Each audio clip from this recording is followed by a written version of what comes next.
এখানে শুয়ে পড়ে কি করছিস? এই ওঠ ওঠ, এখানে শুয়ে রয়েছিস কেন? এখন সব কাজ করে রয়েছিস, এখানে শুয়ে রয়েছিস এখনো? কাজ করবি না নাকি? খুব খারাপ, আমার জ্বর এসছে।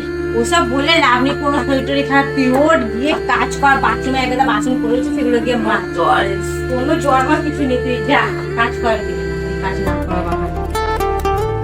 এনে ঝাড় দেওয়া হয়ে গেলে ভালো করে এগুলো সাবান দিয়ে গেছে পরিষ্কার করে নেবে। আমি তো খাইনি কিছু সকালে, খেতে পারি। আগে কাজ করলে তারপরে খাবি, এত খাওয়া খাওয়া কি সবসময় খালি খাওয়া খাওয়া খাওয়া। চুপচাপ কাজ কর, ভালো করে পরিষ্কার করবি। আমি তো কিছু খাইনি, কত কাজ আমি করে ভালো লাগে না। এনে বাচ্চা মনে যাচ্ছে একটু খেয়ে নিই, খাবার তারপরে রাখোটা এসে খাবি, রাখ। খেয়ে রাখা চাই। তুই কে কাকে বলে নিস?